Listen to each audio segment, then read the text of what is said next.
వేదిక మీద ఆసీనులైన అంటానికి వీల్లేదు.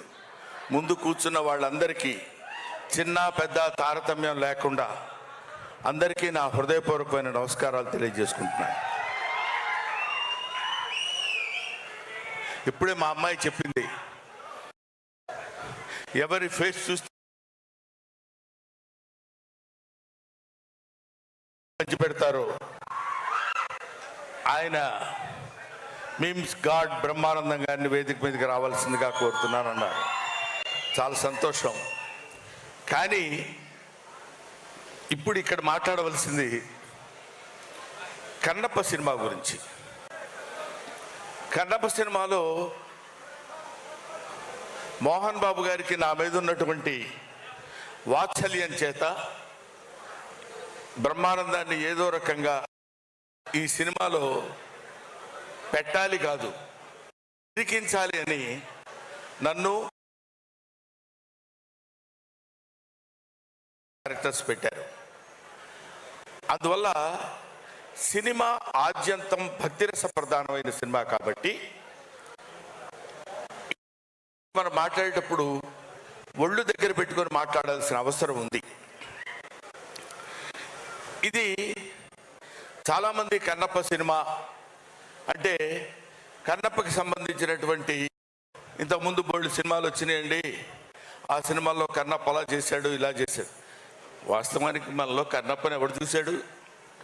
ఎవడికి తెలియదు కన్నప్ప ఎలా ఉంటాడు.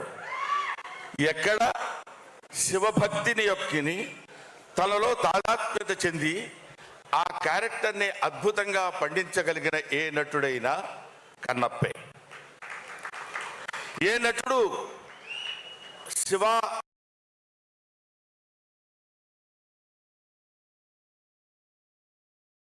విగ్రహానికి పాత్రుడవుతాడో ఆడు కన్నప్ప. కాబట్టి అప్పుడు కన్నప్ప, ఇప్పుడు కన్నప్ప, తర్వాత కన్నప్ప అనే వాళ్ళు ఉండరు. భారతదేశంలో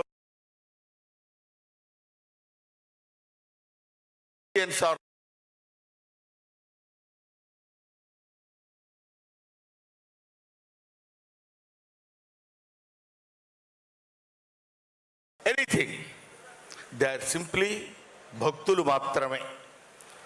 అది ఎలా భక్తులు మాత్రమే అంటే అందరం కన్నప్పలమే ఆ లెక్కన.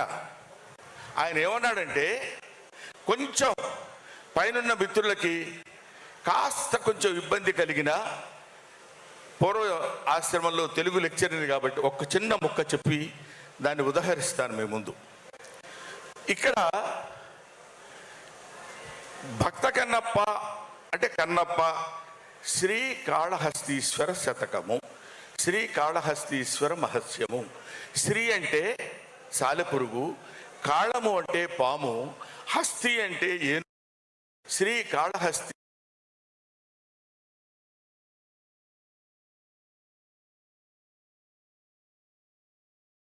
అందరికీ మోక్షం పొందవచ్చు. మోక్షం కొంతమందికే కాదు, పూజలు పునస్కారాలు చెప్పే వాళ్ళకి, వేదాన్ని చదివే వాళ్లకు, హోమాలు చేసే వాళ్ళకే కాదు.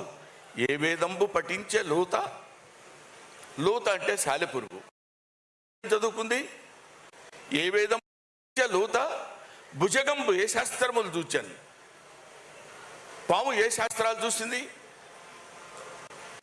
ఏ విద్యాభ్యసనం బనర్చ కరి, ఏ విద్యలు చదువుకుంది ఏనుగు.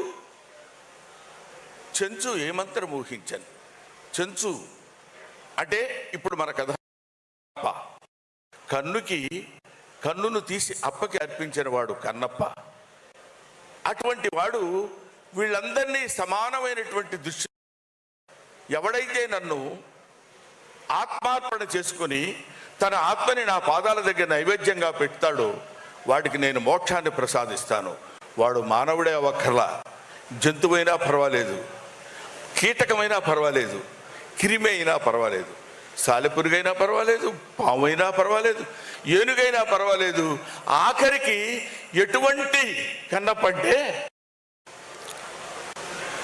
కొండల కానలను తిరిగి కొవ్విన పందుల లేళ్ల దుప్పులను చిన్నక పెద్దక కారుకమ్మగా వండుదురు నీవిచ్చట ఉండనేలా నాకుండొక ఆనతీక ఉడుమూరికి రాగదవయ్య లింగమా అంటాడు. ఆయన ఏం పెడతానన్నాడంటే, అక్కడ ఇది ఈయనకు పెడుతున్నాను, ఈ కొవ్విన పందుల లేళ్ల దుప్పులను, పంది మాంసం, లేడి మాంసం, దుప్పి మాంసం కూడా తెచ్చి పెడతానంటున్నాడు. అంటే తాను భుజించేటువంటి ఆహారాన్ని నీకు చిత్తశుద్ధిగా నైవేద్యంగా నీ పాదాల దగ్గర పెడతామని ప్రభు అని కోరుకున్నటువంటి వాడు కన్నప్ప. అందులో ఎంత నిజాయితీ ఉంది, ఎంత నిష్కల్మషంగా చెప్పగలుగుతున్నాడు అనేటువంటిదే శివుడు అనేటువంటి వాడు ఉంటే ఆయన మనల్ని భక్తి పరిగణలోకి తీసుకుని మనల్ని ఒక భక్తుడిగా ఆయన ఆస్వాదిస్తాడు. అలాంటి వాడే మార్కండేయుడు. ఆయన్ని ఎవడైనా ఏదైనా తిట్టినా పర్వాలేదు, కానీ దేవుణ్ణి తన భక్తుడిని ఎవడంటే మాత్రం ఊరుకోడు, క్షమించడు. అరే, నువ్వు నన్ను నమ్ముకుని నా పూజ చేస్తూ నా పాదాలు అర్చిస్తూ నన్ను ఇంతగా పూజించని నీకు ఒక అద్భుతమైనటువంటి పేరు ప్రఖ్యాతులు తెచ్చేటువంటి సినిమా అది కన్నప్ప అనేటువంటి సినిమా. అది ఎవరో కాదురా, నీ రక్తాన్ని పంచుకొని పుట్టినటువంటి నీ బిడ్డ మంచు విష్ణువు చేత ఆ పాత్ర ధరింపజేసి ఒక అద్భుతమైనటువంటి చిత్రాన్ని నిర్మించేటువంటి అవకాశం కలిగింది.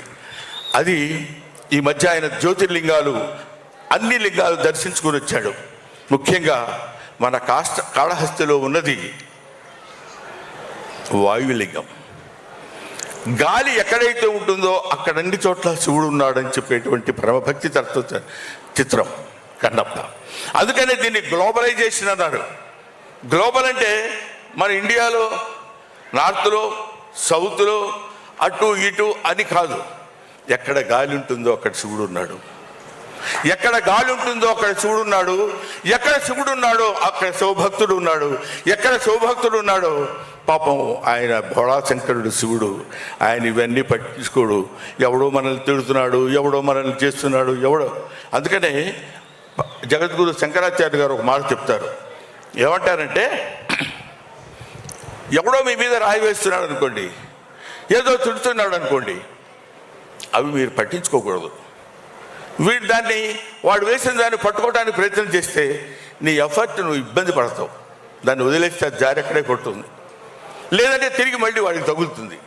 కాబట్టి శివుడి గురించి, శివారాధన గురించి, శివ భక్తితత్వాన్ని గురించి చేసేటువంటి వాళ్ళు ఎవరు ఈ సినిమా గురించి, ఈ సినిమాలో శివుడు ఎవరైతే మనకెందుకు, అక్షయ్ కుమార్ శివుడు, ఆయన దగ్గర ఉండేటువంటి ప్రభాస ఇంకొకడు, లేదా మోహన్ లాల్ గారా ఇంకొకడు, లేకపోతే ఇంకొక శరత్ కుమారా, ఇంకొక ముఖేష్ ఋషి, వీళ్ళు కాదు. ఆ కథలో ఈ పాత్రలు ప్రవేశపెట్టాలనేటువంటి ఆలోచన మంచు విష్ణు లాంటి, మంచు మోహన్ బాబు లాంటి ప్రొడ్యూసర్స్ కలగటం, వాళ్ళు అదృష్టం. ఎంతో అదృష్టం చేసుకున్నప్పుడు నాకు తమ్ముడు చెప్పాడు, ఎంతో అదృష్టం చేసుకుంటే తప్ప ఇలాంటి సినిమాలో క్యారెక్టర్స్ దొరకవు. అటువంటి క్యారెక్టర్స్ని ఇందులో పెట్టి డబ్బు సంపాదన అంటారా, ప్రతివాడు సినిమా తీస్తాడు, డబ్బు సంపాదించుకోవాలనుకుంటాడు, ఆ డబ్బు సంపాదనతో చాలా హ్యాపీగా ఉంటాడు. మంచిది.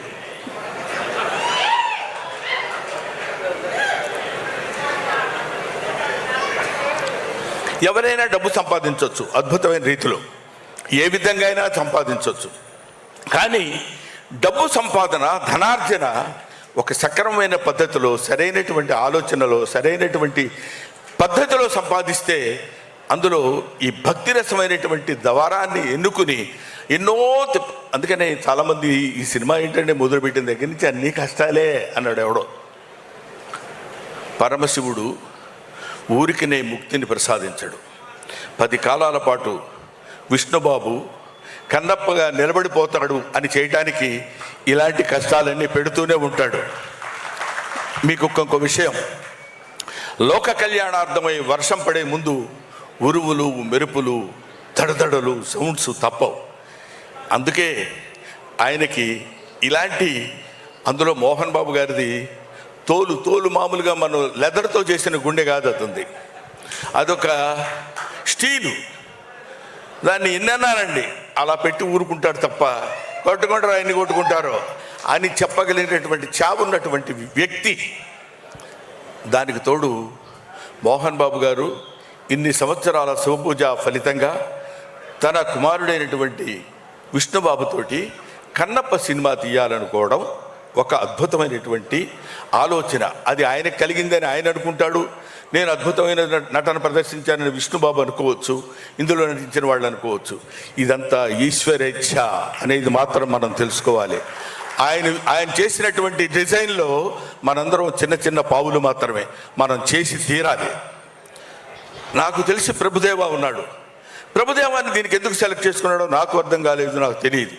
కానీ ఎప్పుడు ప్రభుదేవా మొట్టమొదటి జగదేక వీరుడు అతిలోక సుందరి చిరంజీవి గారి సినిమాలో అయిన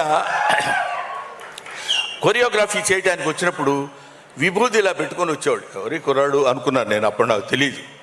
అప్పటి నుంచి ఇప్పటివరకు శివభక్తి తత్తులు వాళ్ళ చేతనే ఈ సినిమాలో కొరియోగ్రఫీ చేయించారు. ఇలాంటివి చెప్పుకుంటూ వెళ్ళిపోతే ముఖ్యంగా దర్శకుడు సింగ్ గారు ఉన్నారు. ఆయన నేను మొట్టమొదటి వెళ్ళినప్పుడు మనిషికి ప్రతివాడికి జ్ఞానమే కాదు అజ్ఞానం కూడా ఉంటుంది, అది కొంచెం ఎక్కువ పాళ్ళు ఉంటుంది. అప్పుడు నాకు అలా పనిచేసి ఈయనేంటి ఈ డైరెక్టర్ గారు ఏంటి ఇలా తీస్తున్నారు, అబ్బా ఇంకా బాగా అంతటి దాన్ని ఏమంటారు అజ్ఞానంతో చేసినటువంటి విమర్శలు. ఆ తర్వాత ఆయన విశ్వరూపం చూసిన తర్వాత సినిమాలో what is this, is it Singh film, వా ఫంటాస్టిక్ అనేటువంటి దృష్టికి తీసుకొచ్చినటువంటి దర్శకుడు మిస్టర్ సింగ్. ఆ తర్వాత చాలామంది ఎంతమంది అద్భుతమైనటువంటి ఏమో దిగిపోవాలా వద్దనిపించుకోవడం కోసం చెప్పాను అది అంతే. కాబట్టి అటువంటి అద్భుతమైనటువంటి నటులు వీళ్ళందరూ కలిసి టెక్నీషియన్స్, చాలా బ్రహ్మాండమైన టెక్నీషియన్స్ని పెట్టి ఎంతో ప్రశాంతమైనటువంటి సినిమా తీయాలి అని. ఆ తర్వాత కొన్ని చోట్ల నేను ఈ మధ్య విన్నాను, అదేంటంటే ఏమండి శ్రీకాళహస్తి న్యూజిలాండ్లో తీయాలా అన్నాడు ఒకడు. మనం ఒక చిన్న ఎగ్జాంపుల్ చెప్తాం మీకు. నేను పంది బురదలో పొర్లాడుతుంది అనుకోండి, చిచి అనుకుంటూ వెళ్ళిపోతాం పక్క నుంచి. అదే ఒక చిత్రకారుడు పంది బురదలో పొర్లాడుతున్నట్టు చిత్రలేఖనం వేసి ఫ్రేమ్ కట్టించి అక్కడ పెట్టాడు అనుకోండి, నిలబడి చూస్తాం. అది కళకి నిజానికి ఉన్నటువంటి తేడా. మన చేత అది చూపించాలి, మనందరం దాన్ని ఇంట్రెస్టింగ్గా చూడాలి అని నేను నటించేటువంటి ఈ సినిమా నన్ను ప్రేమించేటువంటి శివుణ్ణి ప్రేమించేటువంటి శివారాధకులైన వాళ్ళందరికీ కనులకి ఒక పండుగల ఒక అద్భుతమైనటువంటి ఫీస్ట్ కలగజేయాలనేటువంటి ఆలోచనతో అంత దూరం వెళ్ళి వాళ్ళందరినీ తీసుకుని ఎందుకంటే చక్కగా ఈ పక్కనే దుర్గం చెరువు ఉంది కదా తీసేస్తే పోద్ది అని అనుకునే వాళ్ళు కూడా ఉండొచ్చు. అనుకోవటం గురించి మనం మాట్లాడద్దు, లెట్ దెమ్ అనుకోవటం వాళ్ళ వంతు, పడటం మన వంతు అనుకుందాం. కానీ వీటన్నిటినీ చూసేవాడు ఒకడు ఉన్నాడు అనుకోవటం మన వంతు, మన అందరి వంతు. కాబట్టి వీ డూ అవర్ జాబ్. భగవద్గీతలో చెప్పినప్పుడు మన పని మనం చేసుకుంటూ వెళ్ళిపోతాం. ఆ రిజల్ట్ ఏది రావాలో ఏది కావాలో ఆ పరమేశ్వరుడికి తెలుసు. అందుకే ఈ సినిమా ఒక అద్భుతమైన విజయాన్ని సాధిస్తుందని నేను మనస్ఫూర్తిగా నమ్ముతున్నాను.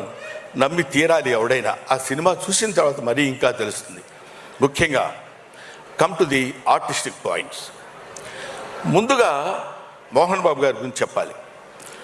మోహన్ బాబు గారు చాలా గొప్పవాడండి, మంచి నటుడు. రేడు సేవలేవా అంటాడు ఎవరో నీకు చెప్తుంటే, మాకు తెలియదా ఆ విషయం నువ్వు చెప్పాలా అని. మోహన్ బాబు గారు భారతదేశం గర్వించేటువంటి అతి తొమ్మిది నటుల్లో ఒకడు, భారతదేశం నటుల్లో ఉన్నటువంటి వాళ్ళలో ఒకడు. ఆ రోజుల్లో ఓ దిలీప్ కుమార్, ఒక అక్కినే నాగేశ్వరరావు, ఒక ఎన్టీ రామారావు, ఆ ఏజ్ తర్వాత వచ్చినటువంటి తరంలో మోహన్ బాబు గారు ఒకరు.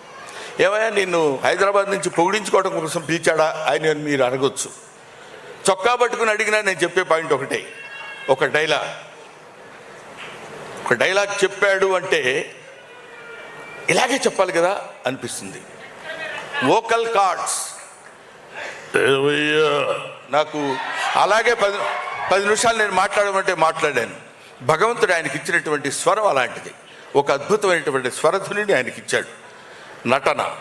నటనలో మేము చిన్న కామెడీ వేషాలు వేసుకునేవాళ్ళం. గబగబా ఆయన దగ్గరికి వెళ్ళి ఏంటి గురుగారు, ఉండబాయ్ డైలాగ్ ప్రాక్టీస్ చేస్తున్నాను ఇక్కడ, ఆయన క్యారెక్టర్ చేసేటప్పుడు పాత్రలో ప్రవేశించి అద్భుతంగా నటించి మెప్పించినటువంటి నటుడు అతి తక్కువ మంది ఉంటారు అలాంటి వాళ్ళలో. చెప్పండి ఇలాగా, సరే సరే సరే అని చెప్పేవాళ్ళు ఉండొచ్చు. ఇలాంటి వాళ్ళు అతి తక్కువ మంది నటీనట్లు ఉంటారు. అందులో మోహన్ బాబు గారు ప్రథమం. ఇటువంటి వాళ్ళు ఇంకా ఇంకా ఇన్ని సంవత్సరాలు, ఏమన్నా మీకు ఒక 50 ఉంటాయా? 50 అండి? ఓహో, ఇండస్ట్రీకి వచ్చి 50 ఏళ్ళు అయింది ఆయన. నీరు కనుక్కుంటా బహుశా. కాబట్టి ఇన్ని సంవత్సరాల సుదీర్ఘమైన ప్రయాణంలో కేవలం నటుడిగా ఒక్కొక్క మెట్టు కామెడీ చేసి మా బొచ్చల్లో రాయేశాడు, విలన్ చేసి మా బొచ్చల్లో రాయేశాడు. Comedy, villain, character artist, hero, ఎన్ని రకాల పాత్రలు ఉన్నాయో అన్నీ చేయగలిగినటువంటి సమర్థత కలిగినటువంటి నటుడు ఆయన మోహన్ బాబు గారు. ఈ సినిమాలో మహాదేవ శాస్త్రిగా ఇందాక మీరు చూశారు. ఆయన యొక్క ప్రావీణ్యత, ఆ నడక, ఆ టీవీ, నిజంగా ఈయన ఎన్ని వేదాలు చదువుకున్నాడు రా బాబు అనిపిస్తుంది. విడిగా ఆయన చదువుకోవాలి, మనకు తెలుసు అది. కానీ అక్కడ ఆయన నేర్చుకున్నటువంటి విద్యతో ఒక అద్భుతమైనటువంటి భ్రమ కలిగించేటువంటి నటుడు మోహన్ బాబు గారు. సరే, ఆయన గురించి పక్కన పెడితే విష్ణుని చూశా. వీడు విష్ణు కన్నప్ప అంటున్నారు. అప్పట్లో రాజకుమార్ వేశాడు, ఆ తర్వాత కృష్ణరాజు గారు వేశారు, మళ్ళీ ఇప్పుడు ఇతను అంటున్నారు. వీడు ఏం చేస్తాడు రా బాబు అనేటువంటి ఆలోచన ఉండొచ్చు. నాకే కలిగిందంటే చాలామంది కలిగి ఉంటుందిగా.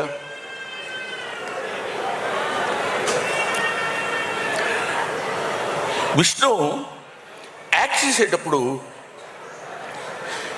ఏదో చేసేసి వెళ్ళిపోవడం కాదు, ఈ షాట్ అయిపోయిందండి ఓకే అని కాకుండా ప్రతి షాట్, దీనికి డబ్బులు ఖర్చు పెట్టడం ప్రధానం కాదు. మోహన్ బాబు గారు చూడని డబ్బు కాదు, బోల్డంత చూశాడు ఆయన. మోహన్ బాబు గారికి తెలియని డబ్బు కాదు బోల్డంతా, ఆయనకి తెలియని కీర్తి కాదు బోల్డంత కీర్తి ఉంది. కాకపోతే ఇప్పటికీ ఒక నిత్య విద్యార్థిలాగా ఇలా చేయాలి ఇలా చేయాలని అది పుణికిపుచ్చుకున్నటువంటి వ్యక్తి విష్ణు, అది పుణికిపుచ్చుకున్నటువంటి వ్యక్తి మనోజ్, అది పుణికిపుచ్చుకున్నటువంటి ఆర్టిస్ట్ లక్ష్మి, వాళ్ళ కుటుంబం అంతా అంతే. వాళ్ళు నటించడం ముఖ్యంగా ఈ సినిమాలో, కన్నప్ప సినిమాలో విష్ణుబాబు ప్రతి షాట్కి వెళ్ళి అది చూసుకుని బాగుంది, ఫైట్ ఇది బాగుంటుంది, ఇది ఇక్కడ బాగుంటుంది, ఇది ఇక్కడ బాగుంటుంది, గ్రాఫిక్స్ ఏదో మధ్యలో బాగాలేదు అది ఇది అన్నారు. కాదు, అమెరికా వెళ్ళిపోయి కూర్చుంటాను, గ్రాఫిక్స్ దాని పీక్స్ ఎంతవరకు ఉందో అంతవరకు విఎఫ్ఎక్స్ చేసి తీసుకొచ్చినటువంటి ప్రొడ్యూసర్ మోహన్ బాబుని పేరే కానీ producer come hero, that is Vishnu. అంత కష్టపడ్డాడు అతను.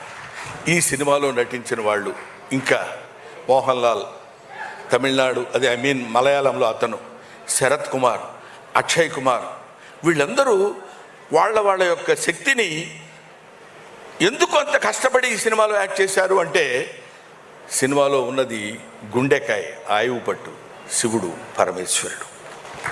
ఆయన నుంచి ఎవడు తప్పించుకోలేము మనం. ఏం చేద్దాంలే అనుకున్నా కూడా ఊరుకోలేము. కాబట్టి అటువంటి నటీనట్లు పోతే, అన్నా నువ్వు కూడా వాళ్ళ గురించి చెప్తావు కానీ మేము కూడా యాక్ట్ చేశాం కదా అన్నా అని మన రఘు, మన Saptagiri Raghubabu is versatile artist. మన శివబాలాజీ, ముఖేష్ ఋషి గురించి మనం చెప్పేదే ఉంది. ఈ సచే అంటే ఆయన ఒక ఇందాక అమ్మాయి చెప్పినట్టు స్క్రీన్ మీదకి వస్తే భయంకరంగా ఉంటాడు, బాబోయ్ వీడేంట్రా అన్నట్టు. ఆ తర్వాత అంత సాఫ్ట్ మ్యాన్, అంత ఇది అద్భుతమైనటువంటి నటీనటుల యొక్క కలయిక. ఇక్కడ ఉన్న వాళ్ళ పేర్లే మనం చెప్పుకుంటున్నాం. హీరోయిన్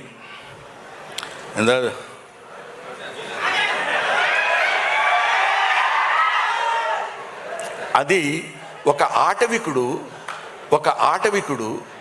ఆటవిక కన్యని ప్రేమించినప్పుడు కలిగేటువంటి భావం, అంతేగాని దాన్ని ఏదో ఒక రొమాంటిక్గా ఉంది లేకపోతే అదే కాదు. మానవుడికి రొమాన్స్ అనేది అతి సహజమైన గుణం. ఆకలి దాహం ఎలా ఉంటుందో రొమాన్స్ కూడా అలాంటిదే.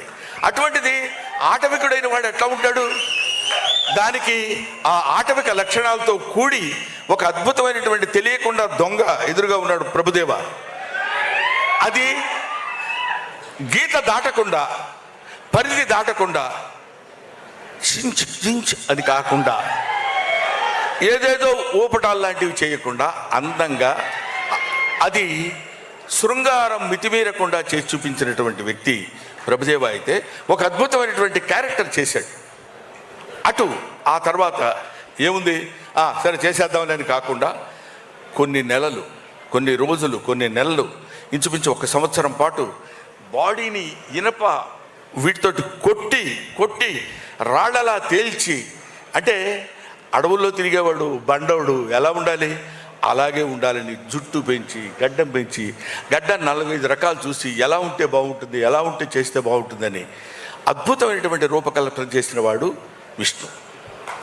అంత కష్టపడ్డాడు. ఇదంతా మీకు నేను ఎందుకు చెప్తున్నానంటే రికోర్షి. ఇప్పుడు ఆ శివలింగం, మామూలుగా శివలింగం అంటే మనకు అందరికీ ఒక నున్నమైనటువంటి రూపంలో ఉండేటువంటి శివలింగ స్వరూపం మనకు కనిపిస్తుంది, అది మనకు గోచరిస్తుంది ఎక్కడికి వెళ్ళినా. కానీ అడవిలో ఆ నాగసర్పంతో కూడుకున్నటువంటి శివలింగం పెట్టాలనేటువంటి ఆలోచన ఎవరికి వచ్చిందో నాకు తెలియదు, కానీ వాళ్ళకి శిరస్సు వంచి పాదాభివందన చేస్తున్నాను. ఆయన స్వయంభువుడు అంటే ఆయన కదా. నిజానికి ఒక అద్భుతమైనటువంటి శివస్వరూపం అదే కదా. అక్కడికి వెళ్ళి ముఖ్యంగా భక్తుడిగా ట్రాన్స్ఫర్మేషన్ చెందిన తర్వాత ఆ పాట మనం ఇందాక చూసాం.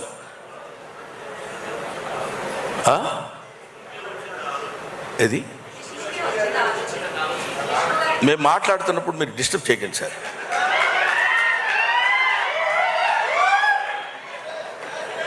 తీసుకో.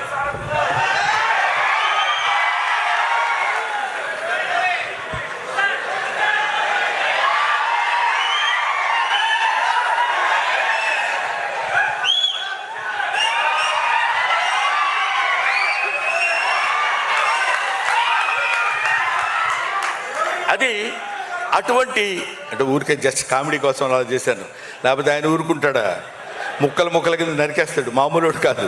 నాకు తెలుసు, అది మీకు తెలుసు, అది వేరే సంగతి. కానీ అటువంటి ఇక్కడ ప్రతిదీ మనం నాకు తెలుసు నేను ఎక్కువ మాట్లాడుతున్నానని. మీరు కూడా ఒక 70-80% ఇంట్రెస్ట్గా వింటున్నారని తెలుసు. 20% బోర్ కొట్టుద్ది, ఏంట్రా పద్యాలు పాటలు చదువుతున్నాడని. కానీ ఇక్కడ చెప్పాల్సినటువంటి బాధ్యత ఉంది కాబట్టి ఈ సినిమాలో నేను యాక్ట్ చేసిన వాడిగా కాకపోయినా సరే శివుడి గురించి చెప్పుకోకుండా ఎవడు ఉంటాడండి?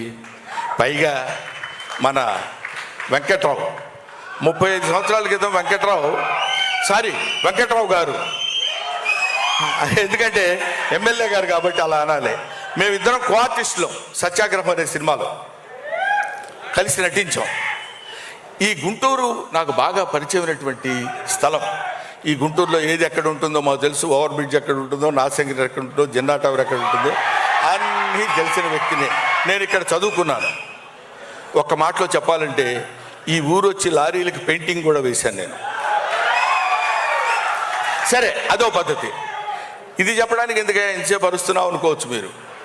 ఇది నీ చేత మోహన్ బాబు గారిని అభ్యర్థించి ఇక్కడ తీసుకొచ్చి ఇక్కడ ఈ కార్యక్రమం నిర్వహించవలసిందిగా నీలో ప్రవేశించిన వాడు మన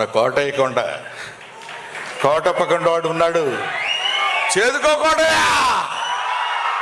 చేదుకోకోటయా అది ఇందాక చెప్పినట్టు హరహర మహాదేవ శంభూ శంకర నమ పార్వతీపతే హరహర మహాదేవ. ఆ తండ్రి తలుచుకుని ఇన్ని రకాలైనటువంటి కారణాల వల్ల మనం ఒక అద్భుతమైన రీతిలో ఈ గుంటూరు ఒక అందమైనటువంటి కళలకి కానాచి గుంటూరు ఈ ప్రదేశంలో ఈ కార్యక్రమం నిర్వహించాలని నిర్దేశించిన వాడు సకల సృష్టి స్థితి లయకారుడైనటువంటి పరమేశ్వరుడు, ఈశ్వరుడు. ఆ ఈశ్వరాజ్ఞ వల్ల ఇక్కడ జరిగింది. అందుకనే మనందరం ఇక్కడికి వచ్చి కూర్చుని ఇంత ఆనందించగలుగుతున్నాం. ఇందాక ఆయన చెప్పినట్టు ఇది లైవ్లో చూస్తున్నటువంటి వాళ్ళకు కూడా పరమ పవిత్రమైనటువంటి భావన కలిగి ఎంతో ఆనందాన్ని, ఆశీస్సుల్ని భగవంతుడు అందిస్తాడని కోరుకుంటూ మీరు ఈ సినిమా చూడండి, తప్పకుండా దిగ్విజయం చేయండి అని నేను మనస్ఫూర్తిగా కోరుకుంటూ, సినిమా చూసి సినిమా దిగ్విజయం చేసి డబ్బులు సంపాదించి మోహన్ బాబు గారికి ఇచ్చేద్దాం అది కాదు. భారతదేశంలో పుట్టినవాడిగా, భక్తుడిగా, శివభక్తుడిగా, శివనామస్మరణ చేసుకుంటూ శివుని యొక్క ప్రాశస్త్యాన్ని పొందినటువంటి ఏకైక దేశం భారతదేశం. ఈ భారతదేశపు ఖ్యాతిని నలుమూలలా వ్యాపించే విధంగా చేస్తే అది మనకి పుణ్యం, మన భారతదేశంలో పుట్టినటువంటి నటీనటుల పుణ్యం, మోహన్ బాబు విష్ణు పుణ్యం. Thank you very much. Thank you Brahmanandam గారు, థ్యాంక్ యూ సో మచ్.